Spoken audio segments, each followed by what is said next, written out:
Hi Tara and Steve. Just thought I'd take you through a quick video to show you how I'm set up for prototyping at the moment. What you see here is an Ableton Push, which is a device that allows you to basically interact with Ableton Live. I'll send you the second part of the video. I'll show you how it's all happening on screen.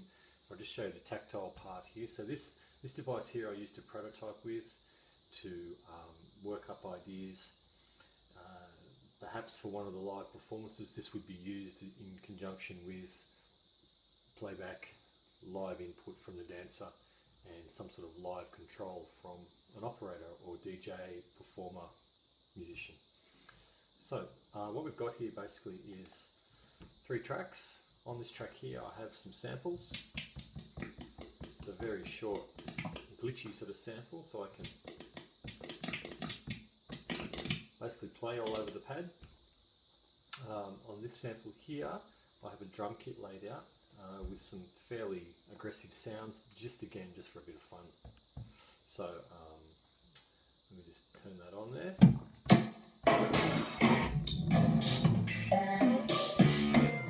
Okay, so I've got those, and then on the third track I have just a simple sine wave. So I can play scales and things on this, play chords, all sorts of different bits and pieces. So what's going to happen is that the input from the camera through Max MSP is going to trigger this sound. Okay, and I'm going to use the first 2 sounds as just a guide track, just a rhythmic track underneath. So what I've done is just laid down a little loop. I'll play that for you. Just using those samples. Now I could quite easily play along with those samples if I wanted to.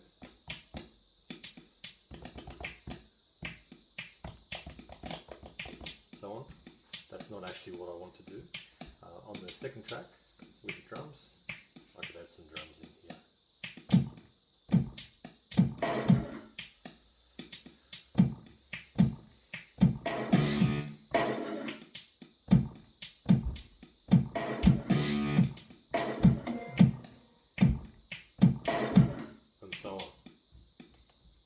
So you can see that that's the device I'm using to help me prototype the work. What I'll do now is switch over and show you how things are going to work on screen. What you're looking at now is the Ableton Live environment, which is basically a type of digital audio workstation that I work in a lot. And as I was showing you previously, the Ableton Push device is attached to the actual thing. So you can see there's our sample. I've got a bit of compression on there just to make it a little bit edgier. Over here in the drum section, you can see that I'm triggering drums here. Each sound is a sample, which I can play around with and muck around with and slice up and do all sorts of cool things with. And then just with our vibrato, it's just a sine wave, so I'll just make sure it's coming from the push. And jump in here. As you can see, I can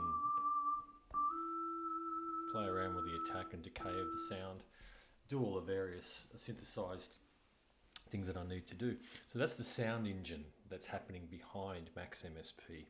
So what I might do now is switch over to Max MSP. So this is Max MSP. I'll make the screen a bit bigger for you so you can see what's going on.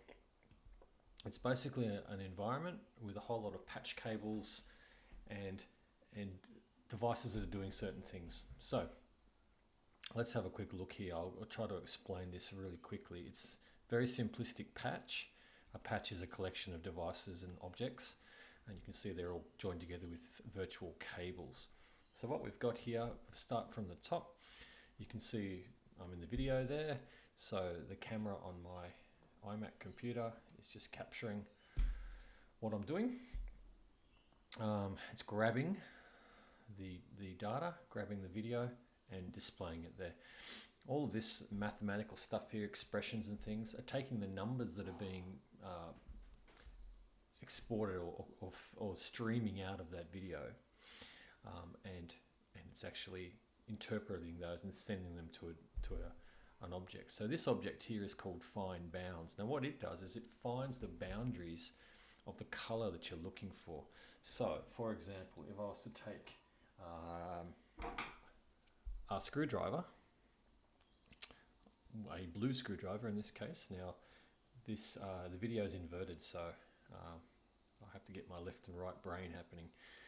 If I was to take that and tell MaxMSP to sample that color, so I can choose a color here. Let me just get that in nice and close. I've got some lights on so we can see what's happening. Let me choose, say, there, looks like a good spot. I'll just click on the screen. Now you can see some numbers start to move around here. Okay, just as a visual representation, I've got down here keyboard that you can see. You'll see notes being triggered as I move within that space. Okay, now it depends how I set my boundaries up and what colors and things I'm going for. I can do different devices. For example, I could take this SD card case, which is red, so not quite the same color as my shirt, but a little bit brighter, and sample that sound. So sample the sound, sample that color. There we go. Now you can see that it's tracking it a little bit better than it was with the screwdriver. Notice the numbers over here in the unpack section. Okay, so the numbers are coming in through there. They're being interpreted by the find bounds object, and they're spitting out random raw numbers, not random numbers, raw numbers here.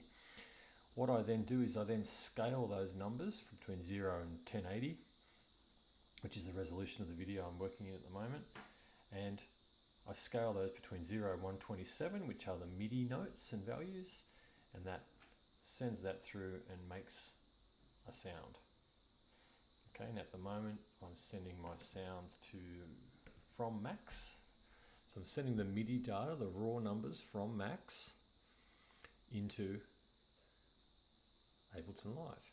So if I switch over to Ableton Live, I'll just put this down for a sec, switch over to Ableton Live, stand by for action. I'll just turn this down a bit because it gets a little bit on the loud side. And I'll switch this over so that it's receiving the data from Max, and it should start to be making some sound very shortly, as soon as, switching back to Max now, as soon as I bring that device into the field.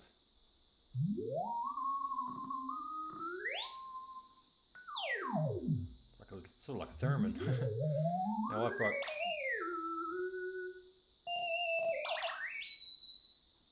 a couple of things happening there. Okay, so very simplistic demonstration, but it shows you how it works.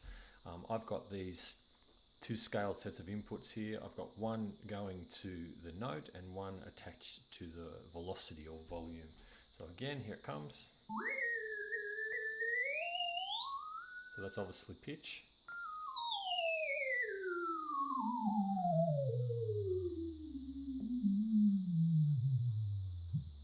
And that is frequency.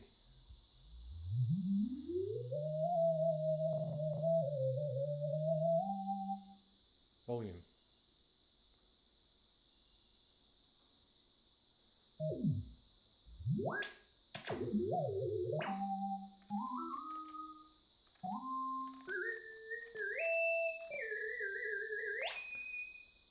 So, just for a bit of fun, what I can do, switch back to Max, MSP, actually I don't need to do that.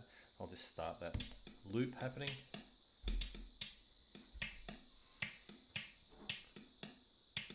Might record a little drum pattern here in real time.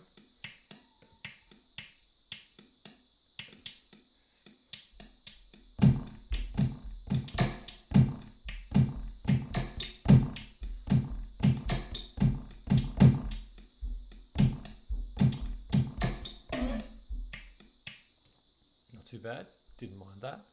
I'll just take a little section of that and just loop it down. So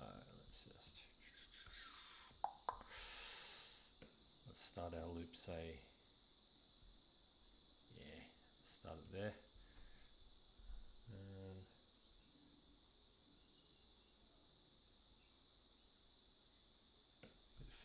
let's just loop it back over here. Now let's play both of those things together.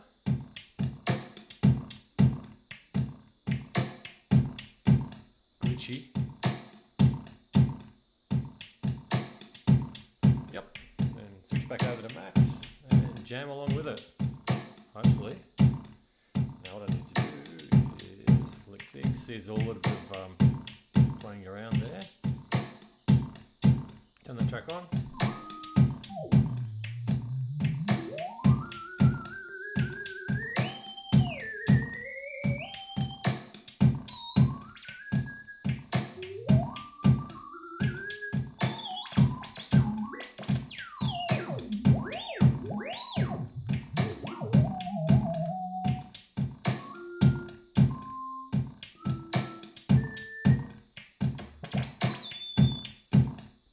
Now what I could do, for example, in Max, I could change the color, but in over there in Ableton world, I can grab a different sound.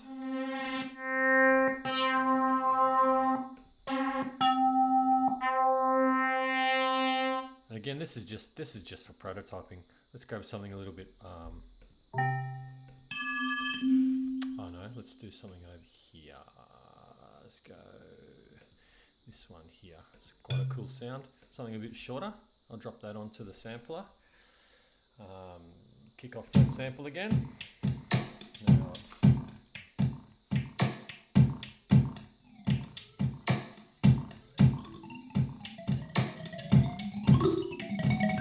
the other tracks down. Whoa!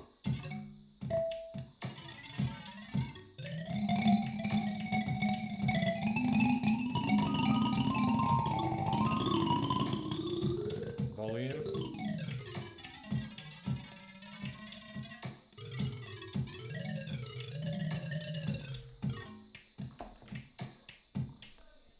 There you go. So that's just a quick demo of how the system works. There's no sort of systematic planning or framework there. It's just a matter of actually mechanically getting it to work at the moment. So yeah, hope you enjoyed it, and I will be in touch soon, and we'll talk about how I'll develop this a little bit further. Great.